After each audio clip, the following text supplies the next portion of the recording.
오늘은 거짓말이라는 주제를 통해 인간관계와 도덕성에 대해 얘기해 보려 합니다. 거짓말은 인간이 가진 가장 오래된 소통의 도구 중 하나로 우리는 누구나 한 번쯤 거짓말을 하거나 들어본 경험이 있습니다.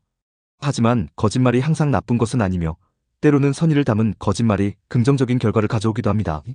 먼저 거짓말을 해서는 안 되는 이유와 선의의 거짓말의 필요성에 대해 얘기해 보겠습니다. 첫째, 거짓말을 해서는 안 되는 이유는 무엇일까요? 1. 신뢰의 파괴 때문입니다. 거짓말의 가장 큰 문제는 신뢰를 무너뜨린다는 점입니다. 미구엘 때 세르반테스는 한 번의 거짓말로 인해 그 사람의 모든 진실이 의심받는다고 말했습니다. 거짓말은 상대방과의 신뢰관계를 무너뜨리고 그 결과로 인간관계 자체가 위태로워질 수 있습니다. 한 번 깨진 신뢰는 회복하기 어렵습니다. 신뢰를 잃는 순간 그 사람의 말과 행동은 더 이상 신뢰받지 못하게 됩니다. 2. 거짓말은 꼬리에 꼬리를 물고 이어지기 때문입니다. 토머스 제퍼슨은 거짓말은 사슬처럼 연결된다고 했습니다. 하나의 거짓말은 또 다른 거짓말을 불러오고 결국 걷잡을 수 없는 상황을 초래합니다. 예를 들어 작은 실수를 감추기 위해 한 거짓말이 결국 더 큰 거짓말을 만들어냅니다. 이러한 과정은 스스로를 더욱 복잡하고 위험한 상황으로 몰아넣는 결과를 낳습니다. 3. 결국 진실은 드러나기 때문입니다. 조나단 스위프트는 거짓말은 진실보다 더 빠르게 여행하지만 진실은 결국 도착한다고 말했습니다. 거짓말은 일시적으로 상황을 모면할 수 있지만 결국 진실은 드러나게 되어 있습니다. 진실이 드러났을 때 우리는 그로 인해 훨씬 더 큰 대가를 치르게 됩니다. 4. 도덕성과 책임감이 약화되기 때문입니다. 거짓말은 우리의 도덕성과 책임감을 약화시킵니다. 아리스토텔레스는 거짓말쟁이는 진실을 기억하지 못하기 때문에 항상 불리하다고 지적했습니다. 거짓말은 인간의 도덕적 책임을 벗어나려는 행위이며 이는 스스로에 대한 존중을 훼손합니다. 그렇다면 모든 거짓말이 나쁜 것일까요? 둘째, 선의의 거짓말이 필요한 이유에 대해 알아보겠습니다. 사실 선의의 거짓말은 사회적 윤활제로 작용하며 때로는 긍정적인 효과를 낳기도 합니다. 몇 가지 사례를 통해 선의의 거짓말의 가치를 알아봅시다. 1. 상대방의 감정을 보호하기 위해 필요합니다.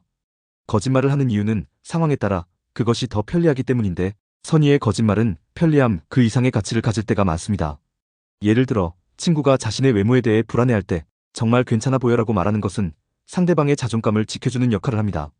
이런 작은 거짓말은 상대방의 감정을 상하지 않게 하며 관계를 더욱 부드럽게 만듭니다. 2. 긴급 상황에서의 배려에 필요합니다.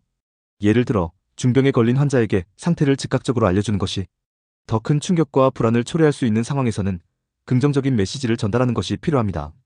의사가 상태가 좋아지고 있다고 했어와 같은 말은 환자의 심리적 안정을 돕습니다. 3. 사회적 조화를 위해 필요합니다. 마크 트웨인의 말, 진실을 말하면 변명할 필요가 없다는 진실의 중요성을 강조하지만 진실이 항상 모든 상황에서 최선은 아닙니다. 깜짝 이벤트나 생일 파티를 준비할 때 오늘 아무것도 준비한 게 없어라고 말하는 거짓말은 상대방에게 즐거운 놀라움을 선사하는 데 도움을 줍니다. 4. 격려와 희망을 주기 위해 필요합니다. 어려운 상황에 처한 사람에게 현실을 있는 그대로 말하는 것보다 너라면 충분히 해낼 수 있어라는 말로 용기를 북돋아주는 것이 더 유익할 때가 있습니다. 이러한 격려의 거짓말은 상대방에게 긍정적인 에너지를 전달하고 상황을 이겨낼 힘을 제공할 수 있습니다. 결론을 맺습니다. 오늘 우리는 거짓말을 해서는 안 되는 이유와 선의의 거짓말이 필요한 상황에 대해 이야기했습니다. 거짓말은 신뢰를 무너뜨리고 도덕성을 훼손할 수 있지만 선의의 거짓말은 인간관계를 개선하고 사회적 조화를 이루는 데 기여할 수 있습니다. 중요한 것은 거짓말을 할 때 그 의도와 결과를 신중히 고려하는 것입니다. 조지프 에디슨은 작은 거짓말은 습관이 되고 결국 큰 거짓말로 이어진다고 했습니다. 우리는 언제나 진실을 최우선으로 생각하되 상대방의 감정을 보호하고 사회적 조화를 위해 필요한 선의의 거짓말은 균형 있게 활용할 수 있어야 합니다. 이 기회를 통해 진실과 거짓말에 대해 더욱 깊이 생각해보는 계기가 되었기를 바랍니다. 감사합니다. 오늘도 좋은 하루 되세요.